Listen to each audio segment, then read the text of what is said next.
semuanya, selamat siang.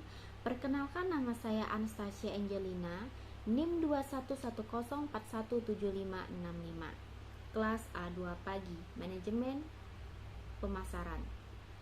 Baiklah, saya akan menjawab pertanyaan. Yang pertama, apa itu produk? Produk adalah sebagai nilai sehingga konsumen akan memilih produk yang memberikan nilai tertinggi.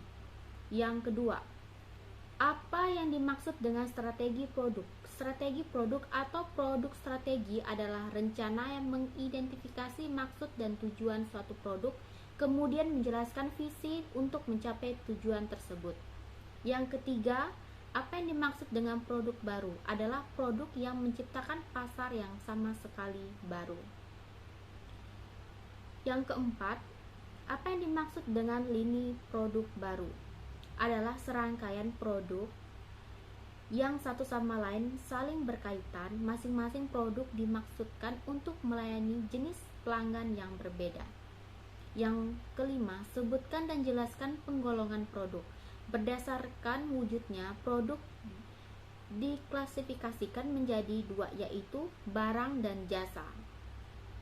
Barang adalah produk yang berwujud fisik sehingga dapat dilihat, diraba, disentuh, dirasa, dipegang, disimpan, dan dipindahkan dan perlu perlakukan fisik lainnya. Jasa adalah aktivitas, manfaat, dan kepuasan yang ditawarkan untuk dijual. Yang keenam, jelaskan bauran produk. Bauran produk disebut juga sebagai pilihan yang ada pada suatu produk, yang merupakan suatu kumpulan semua produk dan barang-barang ataupun jasa yang ditawarkan untuk dijual oleh penjual tertentu. Bauran produk terdiri dari berbagai lini produk. Bauran produk perusahaan mempunyai lebar, panjang, kedalaman, dan konsisten tertentu. Yang ketujuh, sebutkan dan jelaskan elemen-elemen dalam strategi produk. Yang pertama, apa yang ingin dicapai adalah suatu inovasi yang harus dilakukan untuk mendapatkan suatu yang diinginkan. Yang kedua, target pelanggan. Perusahaan harus mengidentifikasi sasaran pelanggan yang ingin mereka jangkau. Biasanya perusahaan dapat menemukan kelompok pelanggan ini dengan melihat kesesuaian mereka terhadap solusi yang ditawarkan produk. Yang ketiga, kondisi pasar, yaitu informasi yang sebaiknya masuk ke dalam produk strategi untuk mengemas semua itu sehingga bisa menggunakan sebuah persona. Yang keempat, metode penetapan harga adalah menguraikan semua elemen-elemen sehingga mencakup margin keuntungan ideal produk tersebut.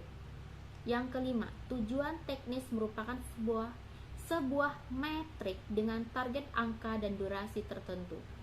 Yang keenam, value proposition merupakan mengidentifikasi kebutuhan pelanggan yang kurang terlayani dan menjelaskan bagaimana produk mereka dapat mengurangi isu tersebut.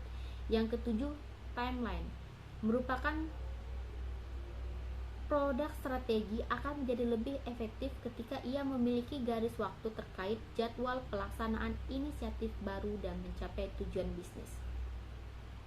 Yang kedelapan, jelaskan cara membuat strategi produk.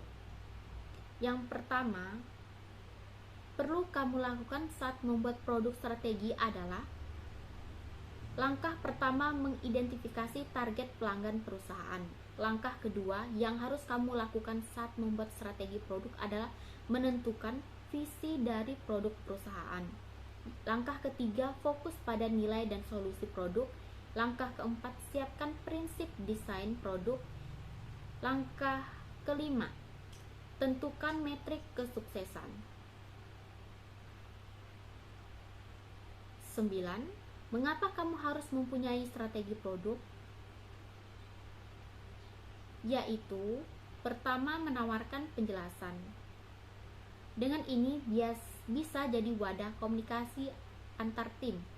Semua orang, baik dari tim developer hingga marketing, bisa mempunyai persepsi yang sama. Yang kedua, membantu menyusun produk roadmap dapat dijadikan pedoman prioritas.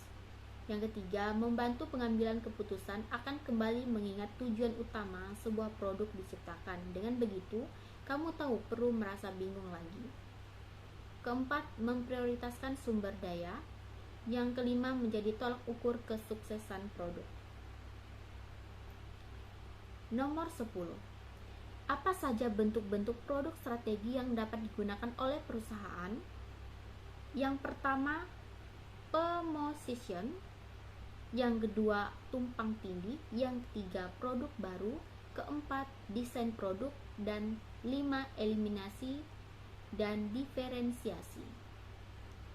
Nomor 11, membuat produk baru juga bisa menjadi strategi produk yang efektif bagi kesuksesan perusahaan. Jelaskan mengapa demikian. Menurut saya, dengan adanya produk baru mampu melebarkan pasar perusahaan, meningkatkan penggunaan sumber daya perusahaan, mengantarkan perusahaan ke pasar atau segmen baru, meningkatkan hubungan antara perusahaan dengan para distributornya, mempertahankan atau meningkatkan pangsa pasar perusahaan, dan produk atau jasa baru bisa menggantikan produk yang ada saat ini. Nomor 12. Mengapa produk desain atau desain produk merupakan strategi produk yang wajib dimanfaatkan oleh setiap perusahaan? Karena akan menentukan pula keberhasilan ataupun kegagalan dalam ranah bisnis. Perusahaan akan mengutamakan proses serta pengembangan ide dari desain pada layanan atau barang yang diproduksi tersebut.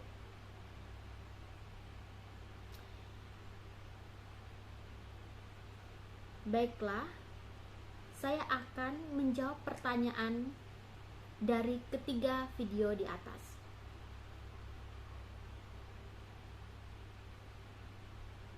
Yang pertama, sebutkan ketiga pembicara dalam ketiga video di atas dan teori-teori apa yang mereka jelaskan.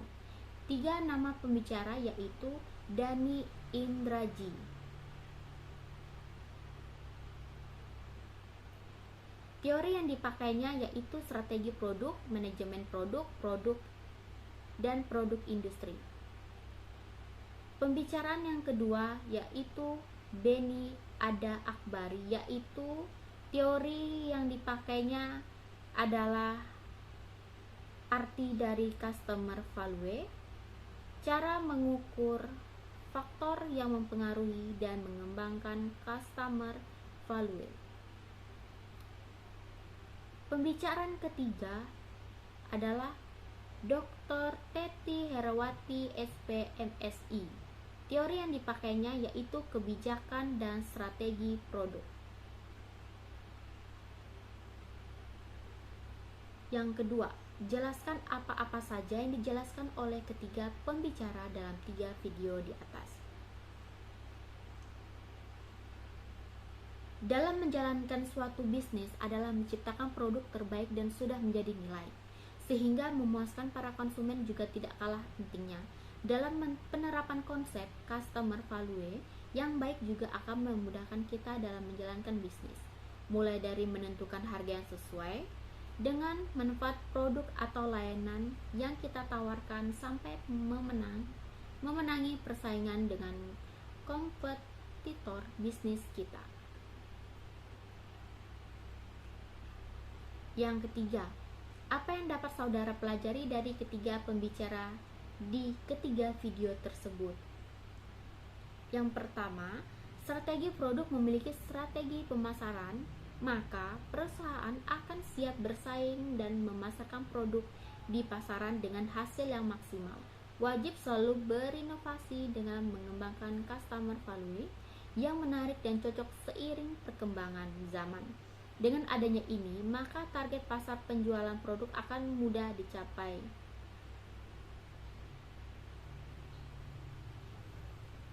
Yang keempat, manfaat apa saja yang dapat Anda peroleh dari menonton ketiga video di atas?